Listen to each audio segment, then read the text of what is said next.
and you're obviously very family centric, you know, playing for your hometown, getting to only be, you know, 15 minutes from home or whatever, like that's just so special. And so what does that mean to you? I feel like it's awesome because like I feel like I can give back, but also like they made me who I am, so it's like a great feeling. I can go to my family whenever I want, they can come to me, like I had that awesome support, and like even getting to know like fans that like I kind of grew up around, and like knowing that they still support me to this day, it's just like an awesome feeling, and it just, I don't know, it just makes me feel so at home and so special. Yeah, I got to play with you, and to see you start as amazing, but just young Elena into who you are now is pretty special.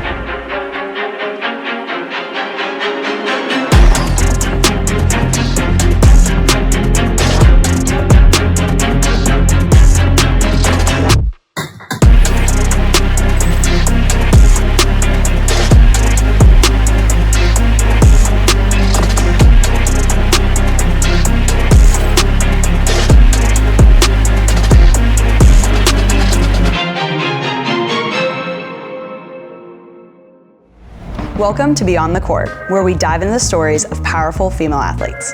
I'm your host, Tori Dilfer-Stringer, and each week we'll explore the triumphs, challenges, and passions that drive these student athletes both on and off the court. Let's get started. Today we have such a treat with us. We have Elena Scott. She is a team captain on our women's volleyball team. She's a two-time All-American. She's the ACC Defensive Player of the Year, a three-time All-ACC selection.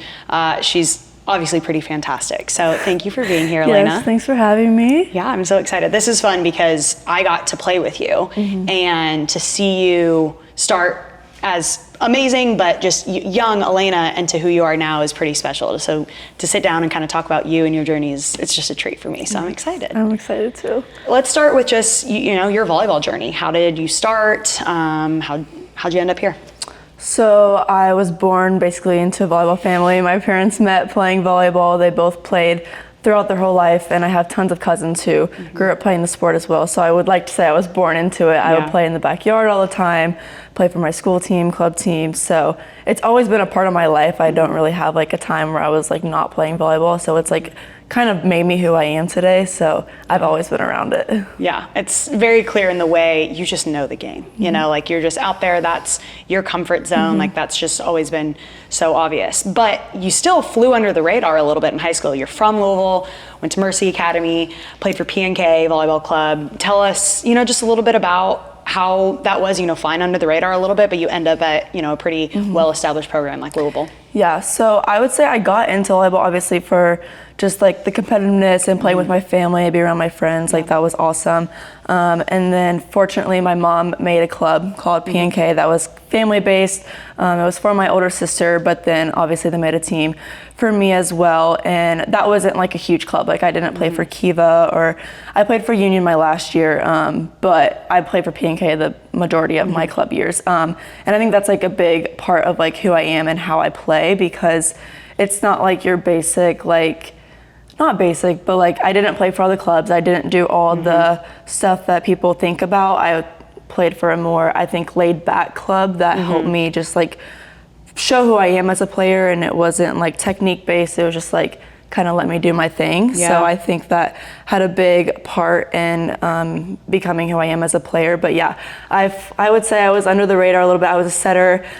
So when I got to college and I was Libero, no one really knew who I was or where I came from or like who is this girl. But yeah, I would say the PNK aspect of it also was a big chunk of that. Yeah, and you're obviously very family centric, you know, playing for your hometown, getting to only be, you know, 15 minutes from home or whatever, like that's just so special. And so what does that mean to you to be, you know, playing in front of your friends and family, but also like representing your community where you grew up, you know, the people that have supported you the whole way? Yeah, I feel like it's awesome because like I feel like I can give back, but also like they made me who I am. So it's like a great feeling.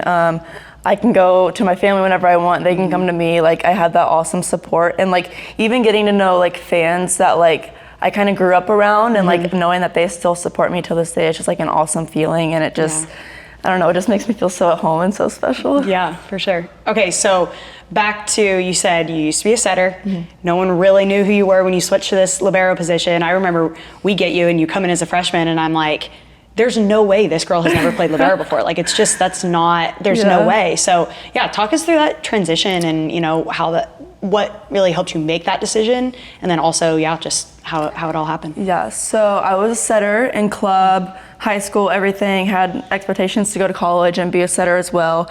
I was being recruited as a setter from multiple different schools. And then I remember Louisville was like one of the first ones that was like, hey, like, I think that you can be an awesome defender as well. And I was at a camp and Todd threw me in to serve receive, and I was like, what the heck? Like, I have never done this before. Like, I would say a pretty good defender. Yeah. I mean, obviously as a setter you play defense as well, but you don't get thrown into serve receive when you're setting. Yeah. So I was like, oh gosh, I was passing like Aiden Bartlett in camp, and I was like, I don't know what I'm doing here. Like, I do not belong in this position.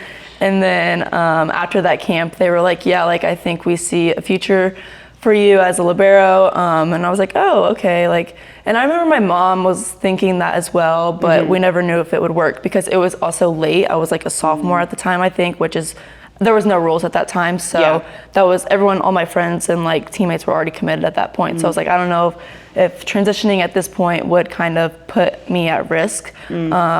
So I looked at some schools, Louisville being one of the first ones for being a libero, but I was also still looking at other schools for setting. So when it came down to that decision, that was like kind of a big factor into my decision. But yeah, I think Danny making that transition as well made me really comfortable, and I was like, okay, like, she sees that in me, like, she knows what she's doing, she's been in that position as well, so I felt very comfortable doing that transition.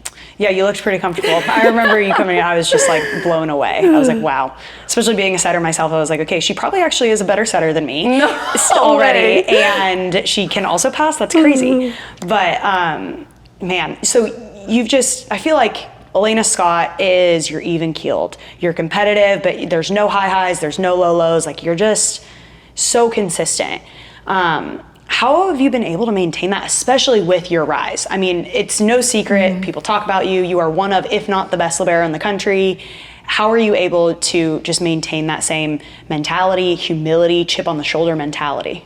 I would say coming in, I was obviously like very nervous, like under you, Anna Stevenson, like all these big names, and I'm like, I don't know, like, if I belong here. Like, these are such amazing players, like, and I just come in, and I think you guys did a great job at like leading us and leading everyone and making them feel comfortable, making them feel just as big as like you guys are. Like, obviously you had been in college for several years before that, but you made everyone else feel welcome, so that was like a really comforting part to know. But yeah, I would say I like to stay like cool, calm, and collected. I can get I'm very competitive. So being a setter, you have to have that fire. And then when I transitioned to a libero, I kind of stepped back and I felt like more relaxed in a sense. Like, you're not scoring points. You're like, you kind of take a different perspective from it. So I kind of like saw the court from like a different angle and kind of stepped back and saw just like the sport differently too. So I think that was like a huge part of me, like staying calm and not getting those highs or lows. But yeah, I just kind of stay like level-headed and grounded, and that just like helps me stay consistent, I would say. Yeah, for sure. How do you feel like your development, not just in a volleyball sense, but off the court? You know, you just grow up, you learn a lot about yourself, you go through a lot in college. How has that, you know, I guess reshaped, maybe not reshaped, but help you look at being an upperclassman, a team captain, those kind of things differently? I think I've learned a lot these past 4 years, and just like obviously coming in your freshman year, you learn the most because it's kind of a big life change. But I take a lot from the older girls on the team and look at them as role models, and then kind of pursue that in like my own way. And I feel like that's also helped shape me. Yeah, for sure. Okay, we have to talk about TikTok, because I remember my senior year, you like asked me to do a pregame TikTok with you or something, and I was dancing, and it took me so long to learn it, whatever. We did a couple of them, but you just like throw them out there like crazy these days. What is that, something fun that you just like doing before games? You're doing it, I noticed you do it with some of the younger girls. What has that kind of meant? Yeah, I remember my freshman year, I just like to dance. And just like these little things that I see on TikTok, I'm like, oh, I want to make that, and I'll like send them to you or whatever, and I'm like, hey, let's make this. But it kind of just became like a fun thing. Like I wouldn't say like I would do it as like strict things. I kind of just have fun with it, and dancing is really laid back. You can kind of make your own content, do whatever you want with it. I'm not like the most creative person, so I am just like doing it for fun. But yeah, it's so fun to do before games. It's kind of become like my pregame ritual.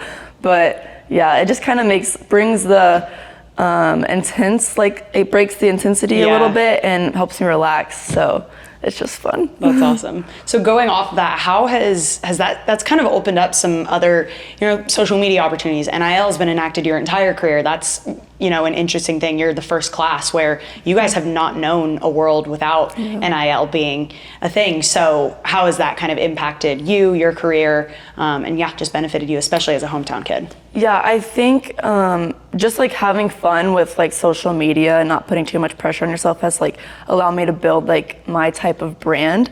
And fortunately, I have been able to use NIL these past 4 years, and it's kind of grown me to who I am and also helped me build a brand, obviously. And volleyball, just like being my identity, like it kind of helps me add a separate thing in my life. But being able to connect with these brands obviously is awesome, and I can use that after volleyball as well, but I just think it's been an amazing opportunity. Yeah. Okay, so you spent some time this summer, shifting gears a little bit back to volleyball, with the U.S. not collegiate women's national team, with the senior national team, which is an incredible honor and just pretty amazing. So how has that kind of, one, affected you this season, but the choice to spend a summer away from campus and all of that? Kind of talk to us about that. Yeah, so I think it was like my freshman spring or something. I got invited to some USA thing. I had never been in the USA gym before. Like I didn't do any of that in club growing up. So it was like pretty new for me. I didn't really know what to expect, but fortunately I was able to do that for the following 2 years, I think. I just was there in the gym training and kind of getting to know the coaches and the vibes and everything like that. But this summer I got the chance to go and train for 2 weeks and then compete actually with the team, which was pretty cool. But yeah, it just kind of like gives me a new perspective, I think, because obviously you're playing with the best girls and it's cool because you have been competing against them and now you become friends with them. So it's like a little wholesome experience. But it was awesome. It's pretty eye-opening too. I know you like competed in that, so I have been looking up to you a lot for that as well. But yeah, it's just like a cool thing to look forward to after college as well. But yeah, I don't want to get too excited about it. But obviously, feet where I'm at and just go from there. For sure, for sure. Okay, I'm curious. What is your favorite Louisville volleyball memory so far? Oh gosh, I have a lot. One thing that just like always comes to mind is I remember freshman, sophomore year, our team was just like, it was just perfect. Like there's like no other way to describe it. Like we're spending every single day together, but we're still like at night, like wanting to hang out or just like go get food, everyone. Like you don't really get a team like that very often. And I just like will never forget coming into college volleyball and being so overwhelmed and so anxious because I don't know what to expect. But like the group of girls were just like amazing and it just like made everyone feel so comfortable, and I'd never been on a team like that. So I think that's kind of what formed and like shaped Louisville volleyball into who it was that team was like a big thing for me. And I'll just never forget like the memories that we had just like on and off the court. That was just amazing. Yeah, it was a pretty special year. Yeah. I still look back and I'm I don't know if anything will ever be as fun again. Just so fun and great people. I feel like that was a big part of it too. Like we were very successful on the court, but we all had a ton of fun off the court. We had a great relationship with our coaching staff, our support staff, and we understood what it meant to like be a Louisville Cardinal and represent that well and do it to the best of our abilities. And I feel like you guys have only grown on that since. Like it's so special to see you guys just continue to get better, obviously on the court, but the way that you handle yourselves and just present yourself to the community and give back to the community has been amazing to see. Yeah, and I think like obviously like the big wins are something that sticks with you, but like really like it's kind of off the court that things that stick with me the most. So it's special. Yeah, for sure. Okay, so besides being the best Libero we've ever seen here. I mean, you laugh, but it's no joke. Louisville volleyball has had amazing Liberos, especially ones from Louisville. That's been a really cool thing about this program. But you have just come in and kind of, I think reshaped everybody's idea of what it means to be the Libero for the Louisville Cardinals. Other than that, what do you hope your legacy will be when you're done here at U of L? One thing I think I personally take pride in is leading through actions. I I'm not like the most vocal person or gonna be the first one to speak up, but I feel like consistent like effort and just like drive to always go all out. Like I love saying like, you don't know if you don't go, like you have to go for every ball. Like that's kind of one thing that helps me. But yeah, I think just like leading through actions is a big thing for me. Yeah, you've done that even since you were a freshman. I think that was something you made us all want to play defense a different way just because of the way we watched you. So I'm really thankful for that. And I'm just thankful for what you've done for this community and this program. And so yeah, thanks for being here. Of course, thanks for having me. That's it for today's episode of Beyond the Court.